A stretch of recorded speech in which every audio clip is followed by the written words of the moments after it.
The CCP virus sweeping across the world, striking New York.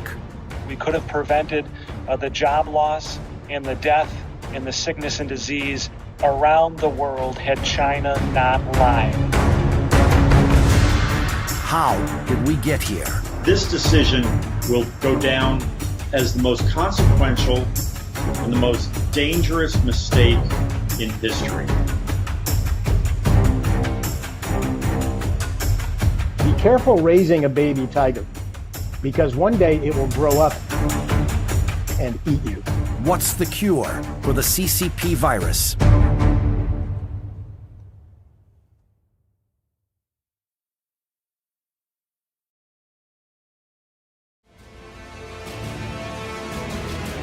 Millions of people are infected with the virus across over 200 countries and territories around the world.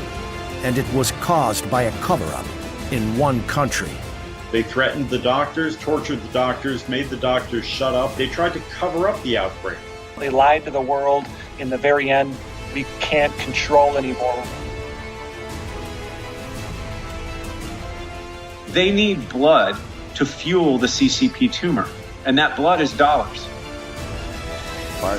Wall Street is indeed helping the CCP and strengthening it.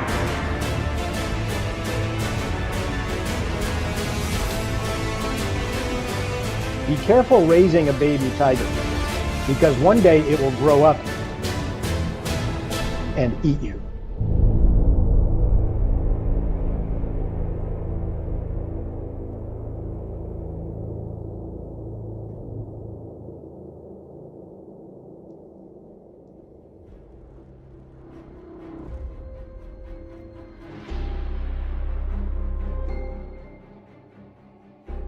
Let's start with Wall Street.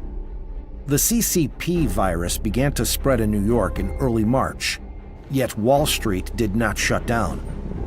Even into April, some JP Morgan Chase traders in New York were required to work despite the pandemic, and despite an outbreak at their offices. One manager-director on the 5th floor developed symptoms on March 9th and subsequently tested positive. In the following 3 weeks, about 20 employees were infected with the CCP virus, and 65 others were quarantined. JP Morgan Chase is an old friend of the CCP. In 1973, Chase Manhattan was the first American bank to act as an agent of the Bank of China in the United States, 6 years before the two countries established formal diplomatic relations. Led by JP Morgan Chase, Wall Street has channeled huge amounts of money to the CCP over the past 40 years. JP Morgan Chase launched the Sons and Daughters hiring program in 2006, hiring about 100 children of powerful Chinese officials to help the bank win billions in business contracts with China. The large Wall Street banks and other large American in-name-only companies were more interested in making as much money as they could by trading with a mortal enemy than in abiding by American laws and American standards and upholding American values. I'm sure if you dug around and looked around, you'd find that JP Morgan wasn't alone in that kind of practice. JP Morgan Chase later admitted the Sons and Daughters program violated the U.S. Foreign Corrupt Practices Act, FCPA, and it paid more than $200 million in settlements to avoid further investigation and prosecution. Through the exchange of benefits, the Western companies get special treatment from the parents of the second generation of Reds. In return, they are plainly using their power for money. Western values have had little influence on the CCP, while many Westerners have learned the values and bad behaviors of the CCP. Jamie Dimon, CEO of JP Morgan Chase, is the chairman of a powerful lobby, Business Roundtable. Dimon strongly opposed increasing tariffs on Chinese products in 2018 when the White House imposed measures amid the trade war. The measures were aimed at stopping the CCP's trade practices that undermine the global trade order. We should try to be friendly and understand their problems. And Dimon is not alone. The elites on Wall Street have frequently lobbied for Beijing and Washington over the past few decades.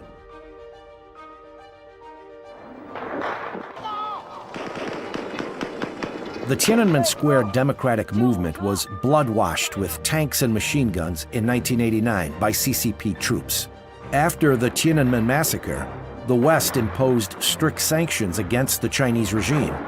Whether to make China's most favored nation status conditional on human rights was repeatedly debated in Congress, but the U.S. granted China the status every year in the 1990s. There was also a view that if we had better relations with China, a stronger, more self-confident China, it would be an international stakeholder.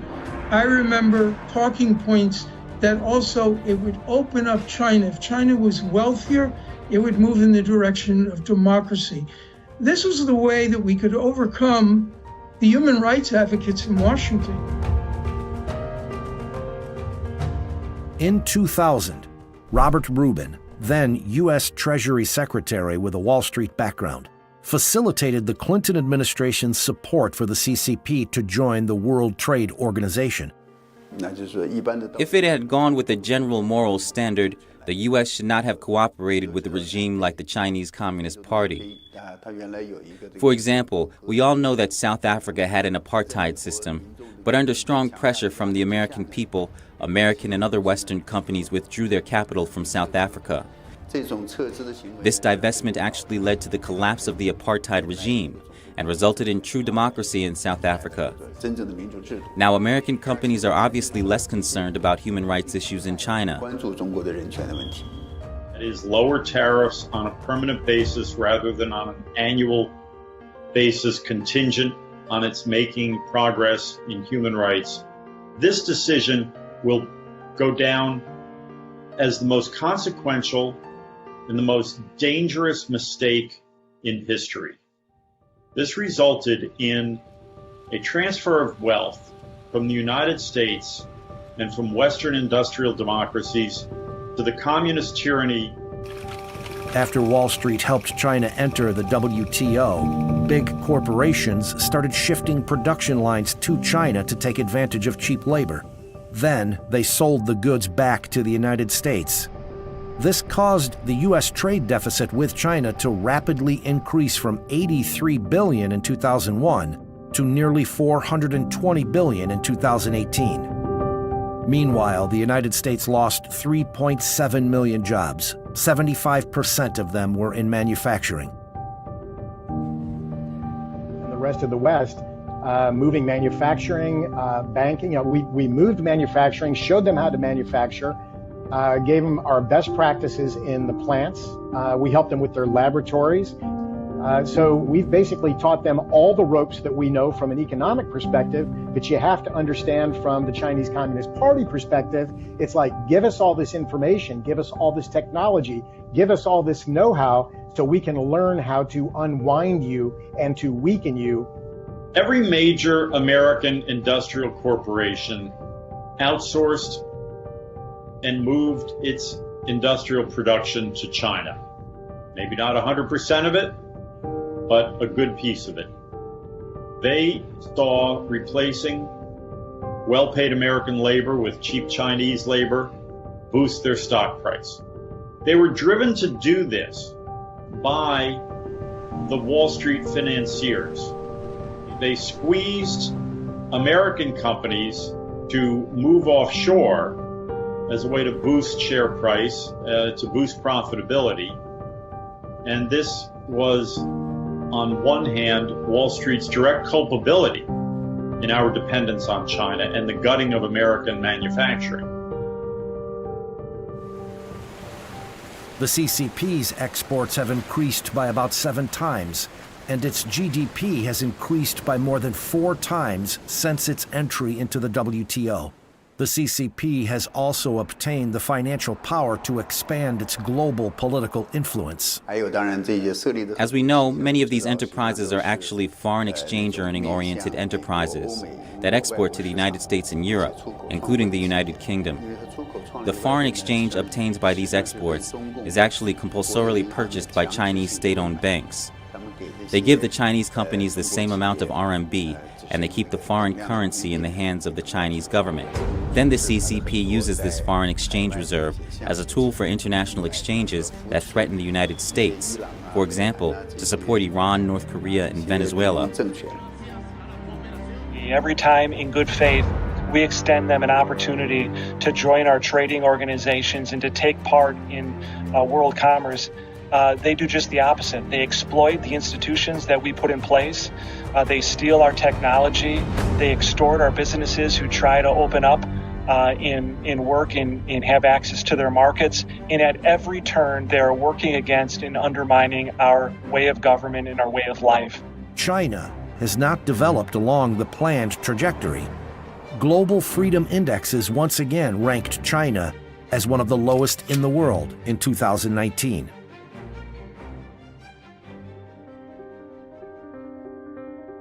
Wall Street helped the first Chinese company, state-owned Brilliance Auto, get listed on the New York Stock Exchange in October 1992, 3 years after the Tiananmen Square massacre. Soon, companies from mainland China came to America one after another. As of February 25, 2019, there were over 150 Chinese companies listed on U.S. exchanges with a total market capitalization of $1.2 trillion. The top three are Alibaba, followed by two energy companies directly owned by the communist regime, PetroChina and China Petroleum and Chemical. Remember, any Chinese company is controlled and completely controlled by the Chinese Communist Party. Companies are not owned by investors and run by board of directors in China. The CCP absolutely controls it, and the larger the company, the more CCP slash executives are controlling that company. And as China grew more wealthy, and they started to develop their own indigenous companies and own indigenous industries, they turned to the Wall Street investment banks like Goldman Sachs and others to be listed on American stock exchanges. There was a problem there in that these Chinese companies don't play by the same rules that American companies play by. They don't open their books. China does not allow U.S. regulators to audit its companies' books. The Chinese government claims these are state secrets and thus cannot be shared with the outside world. This exposes American investors to unprecedented risks. In 2015, George Vlahas, an 84-year-old retired educator from Massachusetts, pleaded with Xi Jinping, who was about to visit the United States, and asked him to give a little hope to investors in America who have suffered losses. Vlahas purchased Sino Clean Energy stock, which was delisted by NASDAQ due to filing delays for its quarterly report with the Securities Exchange Commission. As a result, Sino Energy's share price fell from a 2010 high of $10 to 5 cents in 2015. Vlahas lost hundreds of thousands of dollars.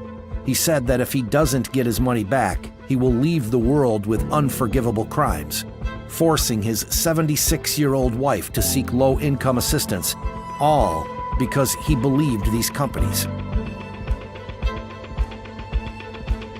I was told literally by one particular member of Congress, he said, you know who was sitting in that seat yesterday, in your very seat, telling me why Chinese companies don't need to be adhering to the same standards as U.S. companies? And I said, who? He said, the head of the Chinese Securities Regulatory Commission, the CSRC, the Chinese version of the SEC. He was lobbying U.S. Congress members, sitting in their offices, explaining to them that it's a national secret, that every person and every audit within any Chinese SOE is a state secret and therefore it can't be audited. When a Wall Street investment bank advises a Chinese company for its public offering, the bank earns a 3% to 7% underwriting fee on all funds raised. The bank is then responsible for conducting due diligent investigations into the financial records of these Chinese companies. However, disasters happen frequently. Luckin Coffee, China's largest coffee chain, admitted on April 2, 2020, that 40% of its 2019 sales were fabricated. Luckin had been listed on NASDAQ for less than a year. The next day, Luckin Coffee's share fell by 80%, and investors suffered heavy losses. Underwriters of Luckin include Morgan Stanley. From 2011 to 2012, over 50 Chinese companies listed in the United States were suspended or delisted due to financial fraud or non-compliance with trading rules. Actually, almost all Chinese companies have two accounting books. It is quite rampant to keep fake accounts in China today. It happens almost everywhere in China. It is so common that I think all Western companies operating in China know about it. And everyone's going to live by the same rule of law. If we did that, 95% of Chinese companies couldn't be listed here, maybe 99%. Wall Street companies, banks, Big Four, other management consulting companies were complicit in the run-up of the Chinese Communist Party. Wall Street has been pushing capital continuously into China's stock and bond markets, in addition to helping Chinese companies get listed on the U.S. stock exchanges. J.P. Morgan Chase also included CCP government bonds into the J.P. Morgan GBI-EM Global Diversified Index on February 28, 2020. According to Goldman Sachs calculations, the inclusion could funnel $3 billion in foreign capital into the Chinese bond market every month. A Bloomberg Barclays index started including domestic Chinese bonds, and some of MSCI's indexes increased the weighting of Chinese domestic stocks. These indexes are tracked by asset managers around the globe, who they seek to replicate the benchmark's holdings. This would draw hundreds of billions of dollars into Chinese financial markets. We also know that the Chinese Communist government has constantly exerted pressure on MSCI to increase the weight of Chinese enterprises. The Chinese Communist Party uses this to create the illusion that China's economy is thriving.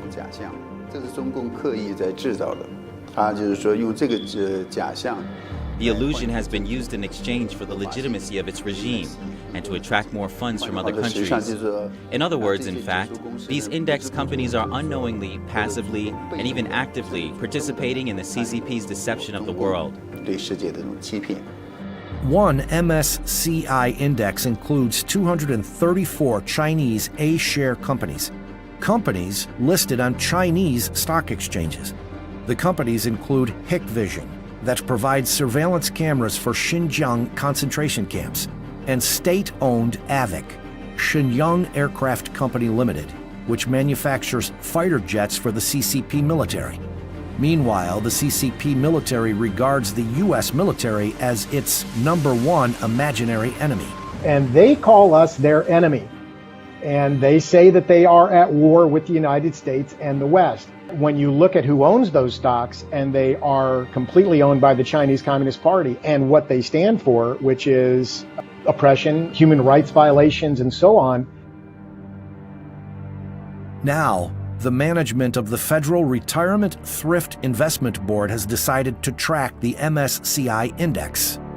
This means that a portion of the $600 billion managed by the organization will flow into Chinese stocks, providing funds to companies that endanger U.S. national security and help the CCP suppress human rights.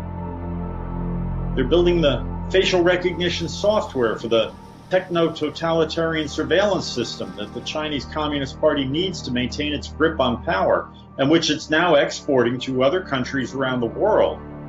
These are the kind of companies that American capital, American dollars, are being fed into by Wall Street bankers. The support from Wall Street for the CCP has obviously made it possible for the CCP to spread its ideas of communism and spread the way it governs to the world, and endangered the world. MSCI indexes also include the Chinese company Tencent, which owns the social media giant WeChat. WeChat has long helped the CCP monitor dissidents. During the epidemic, several doctors in Wuhan were suppressed by the police after exposing the truth of the virus's spread on WeChat. Kind of laying from the beginning of the process their cover-up, how they went and imprisoned scientists who dared speak the truth, how they destroyed samples, how they lied to the world, to the WHO, to the United States, and really allowed this thing to grow into something that in the very end we can't control anymore. We're just reacting to on a worldwide level. America's political and economic elite once held that helping China's economic development would eventually make the Chinese Communist Party change its pattern of behavior. Has the nature of the CCP changed over the past 40 years since the establishment of diplomatic relations between China and the United States? China has not become more democratic, it has not become more peace-loving, and it has not become more Western. It is deeply hostile to the United States and to Western values and the values of Western civilization. The people in the Communist Party ruling elite of China are highly nationalistic, and they dream of a world in which the Chinese Communist Party's totalitarian power is extended on a global scale. The CCP is the most brutal regime in the world. It has murdered over 65 million Chinese people under its various political campaigns, according to estimates in the Black Book of Communism. This death toll exceeds the sum of both world wars. The causes of death included political cleansing, the Great Famine, and the Cultural Revolution. Beginning in the 1990s, the Chinese Communist regime, with the help of Western funds, has transformed itself into an economic power and moved toward its dream of dominating the world. In the past few years, thousands of Christian churches have been demolished. A mass number of Uyghurs have been imprisoned in Xinjiang's concentration camps, and an independent international tribunal in London ruled that the Chinese Communist Party has, for decades, been running a large-scale organ transplant industry, using organs harvested from prisoners of conscience, such as Falun Gong practitioners. It's actually crazy what they do. And again, we give them passes. Can you imagine if you explain to someone that you're doing business with a regime that has more than 1 million prisoners of conscience locked up and is executing live organ harvesting on this population of political prisoners on a daily basis? You have to understand, Chinese communism is extremely evil. Extremely evil. You've got this history of human rights violations, and then you have a strategy that is a war-founded or a war-placed strategy against the West. So why would you ever, if you understood that, why would you ever want them part of a World Trade Organization? So the Chinese Communist Party has a saying, be careful raising a baby tiger, because one day it will grow up and eat you.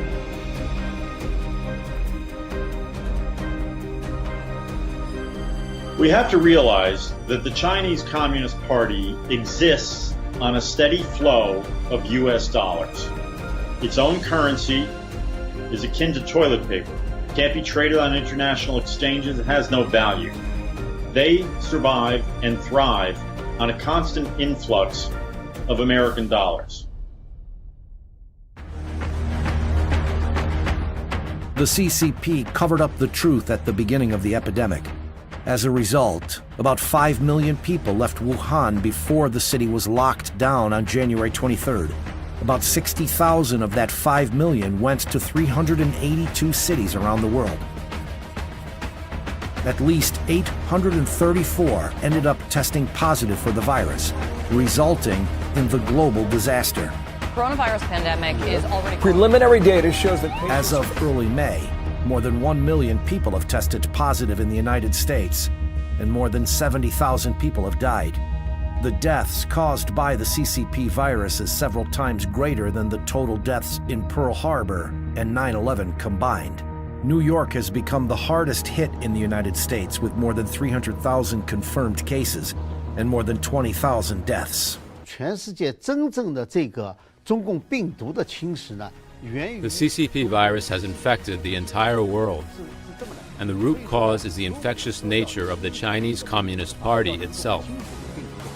最好的做法 To be free from the virus, you need to be clear that the party itself is poisonous and reject it. 然后呢是抛弃中共。 That the Chinese government is not trustworthy, they're not our friends, and one could deem them to be our mortal enemy. And at some point in time, I think Wall Street's view is going to have to change, and I think it's happening now. And it's really an awakening for everyone who's not familiar with the CCP in the past. They're certainly familiar with the CCP current day.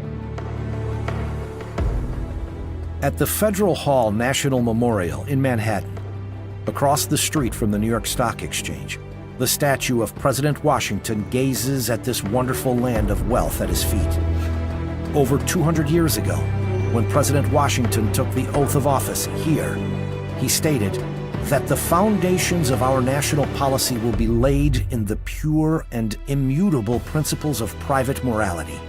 He said piously, since there is no truth more thoroughly established than that there exists in the economy and course of nature an indissoluble union between virtue and happiness, between duty and advantage, between the genuine maxims of an honest and magnanimous policy and the solid rewards of public prosperity and felicity. Since we ought to be no less persuaded that the propitious smiles of heaven can never be expected on a nation that disregards the eternal rules of order and right, which heaven itself has ordained. For more than 200 years, the United States has been regarded as a beacon and hope by people around the world seeking freedom. Wall Street not only represents this short, narrow street, but is also synonymous with the U.S. capital market and world financial center. Wall Street has carried many American dreams since the Gilded Age. The limit of dreams is probably the starting point of greed. The pandemic has paused everything in this magnificent, charming, and glorious capital. At this challenging, special time, people need to ponder whether they want to dance with the devil or walk with gods.